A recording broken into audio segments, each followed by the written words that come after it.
Assalamualaikum warahmatullahi wabarakatuh. Kembali lagi bersama saya Sebelah Jaini. Anak-anak kelas 5B, hari ini kita akan membahas tugas yang Bapak berikan kemarin. Jadi, dari hasil atau evaluasi kegiatan kemarin, sebagian anak sudah memahami video pembelajaran, sebagian anak masih belum memahami konsep penjumlahan pada pecahan. Untuk soal nomor 1 sampai nomor 5 sengaja Bapak buat menggunakan pecahan dengan penyebut yang sama. Kita bahas mulai nomor 1 dulu. Soalnya adalah 3/2 ditambah 3/2. Oke.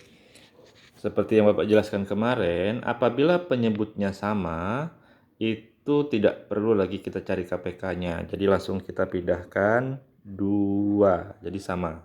Kita samakan penyebutnya 2. Tetapi pada pembilang, ini kita jadikan atau kita jumlahkan. 3 ditambah 3 sama dengan 6. Baik anak-anak, perhatikan hasilnya. Apakah hasilnya ini masih bisa kita sederhanakan? Kalau dia bisa dibagi dengan bilangan yang sama, pembilang ini bisa dibagi dengan bilangan yang sama, maka berarti dia masih bisa disederhanakan. Contohnya ini, 6 ini bisa kita bagi 2. Jadi 6 ini bisa kita bagi 2 dan 2 juga kita bagi 2. Jadi harus dibagi dengan bilangan yang sama. Perhatikan ini, pembaginya harus sama. Nah, ini dan ini. Sama dengan 6 dibagi 2 sama dengan 3. 2 dibagi 2 sama dengan 1. Nah, kalau pembilang ini bisa dibagi dengan penyebutnya, bisa juga langsung kalian bagikan. 3 dibagi 1 sama dengan 3. Jadi hasilnya adalah untuk soal nomor 1 ini 3/2 ditambah 3/2 sama dengan 6/2 atau sama dengan 3/1 atau sama dengan 3. Jadi cari yang paling sederhana ya anak-anak. Oke, kita lanjut kepada soal nomor 3 langsung. Nomor 3. 4/8 ditambah 2/8. Ingat ya, apabila penyebutnya sudah sama, berarti kita langsung jadikan penyebut yang sama. Karena ini 8, ini 8, di sini langsung kita tulis 8. Yang di atasnya tinggal kita jumlahkan. 4 ditambah 2 sama dengan 6. Ya. 6/8. Apakah ini sudah betul? Betul, tapi belum sederhana. Harus kalian sederhanakan. Ya. Kita cari pembaginya ini. Ya, untuk mencari pembaginya bisa menggunakan EPB. Tapi kita bisa juga coba-coba. Misalnya 6 ini bisa dibagi 2? Bisa. 6 dibagi 2. 8 bisa dibagi 2? Bisa. 8 dibagi 2. Nah, ingat ini pembaginya 2 harus sama ya. 6 dibagi 2 sama dengan 3. 8 dibagi 2 sama dengan 4. Berarti 3/4. Apakah 3 dan 4 ini bisa dibagi dengan bilangan yang sama? Tidak ada lagi. 3 tidak bisa dibagi 2. 4 bisa dibagi 2. Berarti dia tidak bisa dibagi 2. Jadi ini adalah hasil yang paling sederhana. Oke, berarti 4/8 ditambah 2/8 itu sama dengan 6/8 atau sama dengan 3/4. Nah, jadi cari sampai yang paling sederhana. Oke, kita lanjut ke soal nomor 6.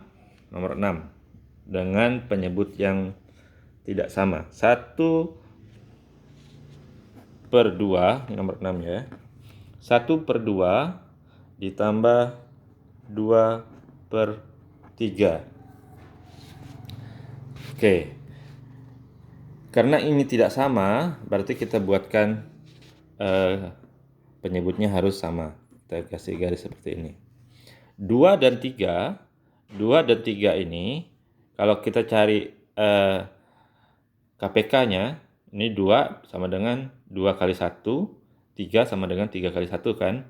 Nah, berarti langsung saja kita kalikan. 2 dikali 3 sama dengan 6. Ini juga sama dengan 6. Berarti hasilnya juga sama dengan 6. Sekarang kita bagaimana cara mengisi di atasnya? 6 kita bagikan dengan 2. 6 kita bagikan dengan 2 sama dengan 3. 3 kita kalikan 1 sama dengan 3. Ini sama juga. 6 dibagi 3 sama dengan 2.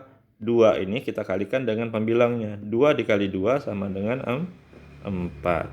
4 ditambah 3 sama dengan 7.